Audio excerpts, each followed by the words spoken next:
Klausimas vaikams. Jeigu šią akimirką pagalvotumėte apie namus, koks žodelis būtų jūsų galvose? Šeima. Labai. Kas dar? Kas tėvė? Kas atėjo? Tvirtovė. Gerai. Namai, kur kvepia skanūs kepiniai, kur girdisi pažįstami balsai, kur jūsų vaikai piešiniai kabo ant sienos ar šaldytuvo, kur jūs apkabina tiesiog todėl, kad esate. Girdėjom, kad tai yra šeima, tai pagalvokime apie šeimą. Namai. Galbūt tai yra šeima. Galbūt ta maža planeta, kurią mes sukūrėme iš meilės. Kartais joje būna triukšmo, kartais joje kažkas verkia, o kartais kažkas juokiasi, kartais šuoloja, kartais kaimynas garsiai muziką leidžia. Bet vis tiek ten šilta, saugu ir ten mūsų vieta. Ir žinokit, Jėzus taip pat turėjo tokią pat šeimą. Turėjo tėtį, mamą, Mariją ir Juozapą. Klausė jų, mokėsi, juokėsi, padėjo, taip pat ir išdykavo. Dievas laimino tą namų šviesą, kad ji būtų pavyzdžiu mums visiems. Jis sakė, kad šeima yra Dievo dovana, mano dovana jums. Tad vaikai, kai apkabinsite savo tėtį ar mamą, kai pasakysite, aš tave myliu, pagalvokite, tai yra ne šiaip žodžiai. Tai Dievo dovanotas meilės ženklas. Tai jūsų maža planeta, kurią jūs vadinate šeima. O dabar, brangiai suaugusiai, pakalbėkime atvirai. Šeima juk tai ne vien kraujo ryšys ar bendras adresas. Tai gyvas organizmas, kuriame kiekvienas žmogus turi savo vietą, savo balsą, savo vertę. Šeima tai ne planas, kurį mes susidėliojame kažkada jaunystėje, kaip turėtų atrodyti. Tai dovana. Ne tobulybė, o gyvenimas. Tai vieta, kur galima klysti, bet vis tiek būsi mylimas. Kur kartais reikia tylėti, kad išgirsti. Kur mokomės atleisti, net jei ne visada lengva. Šiandien, tiesą sakant, pasaulis vis dažniau kalba žodžiu aš. Aš noriu, aš galiu, aš nusipelniau. Bet šeima gyvena tik tada, kai mes sakome mes. Mes mylime, mes einame, mes laikomės kartu. Štai kur slypi stiprybė.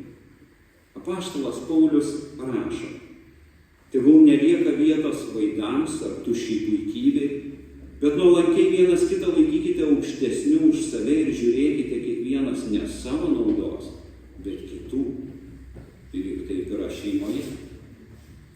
Kai mama keliasi naktį prie kūdikio, kai tėtis pavargęs vis tiek kantriai taiso sulūžusi žaislą, kai vaikas padeda be prašymo, kai senelė kepa pyragą, nežino, netrukus bus pilni namai. Tai nedideli darbai, bet iš šių mažų dalykų audžiamas namų švelnumas. Tokie paprasti veiksmai kuria tai, ką vadiname meilė. Dievas dar Edeno sode pasakė, negera žmogui būti vienam. Ir nuo tada gimė šeimos istorija. Šeima tai Dievo sukurta vieta, kur žmogus mokosi mylėti. Netobulai, bet iš širdies.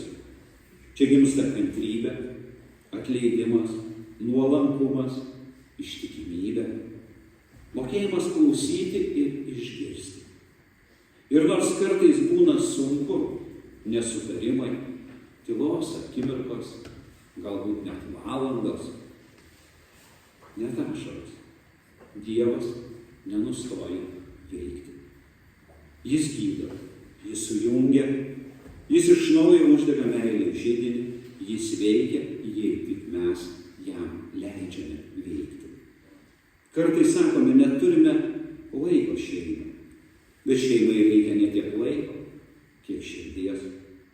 Reikia būti kartu ne valandomis, o nuoširdumu. Kartais užtenka pasakyti, ačiū, kad esi, myliu tave, atleisk. Tokie žodžiai atveria duris į ramybę. Dievas nenori, kad meilė šeimoje būtų tik planas. Jis nori, kad ji būtų gyvenimas. Kad būtume kartu ne todėl, kad reikia, bet todėl, kad vieni be kitų neišgyventume. Jėzus mums paliko aišku įsakymą. Kaip aš jūs mylėjau, taip ir jūs mylėkite vieni kitus. Tai šeimos įstatymas. Mylėti ne todėl, kad kitas visada teisus ar nuostabus, bet todėl, kad jis tavo žmogus, tavo šeimos dalis. Jėzus myli mus net tada, kai mes pavargstame, kai klystame, kai pykstame. Ir jis kviečia mylėti taip pat. Mylėti netobulai, bet ištikimai. Jėzus rūpinasi ir mumis, kad neliktume našlaičiai čia žemėje. Mes žinome, kad mūsų tikroji tėvynė yra danguje ir mūsų tikrieji namai yra danguje. Bet Jėzus rūpinasi mumis ir čia žemėje. Juk ne šiaip savo mums buvo siųstas guodėjas, šventoji dvasia. Net mirdamas ant kryžiaus Jėzus rūpinasi ne savimi, jis rūpinasi savo mama. Evangelijoje pagal Joną skaitome. Prie Jėzaus kryžiaus stovėjo jo motina, jo motinos sesuo, Klopo žmona Marija ir Marija Magdalena. Pamatę stovinčias motiną ir mylimąjį mokinį, Jėzus tarė motinai, moterie, štai tavo sūnus. Paskui tarė mokiniui, štai tavo motina. Ir nuo tos valandos mokinys pasiėmė ją pas save. Tada žinodamas, jog viskas įvykdyta ir kad išsipildytų raštas, Jėzus tarė, trokštu būti pas tėvą su šeima. Šeima tai vieta, kur ieškome apsaugos. Kai pasaulis būna prieš tave, bet tavo šeima už tave ir su tavimi. Kai pavargęs randi poilsį, kur maistas kvepia ne tik prieskoniais, bet ir meilė, kur net po ginčo vis tiek norisi prieiti, apkabinti.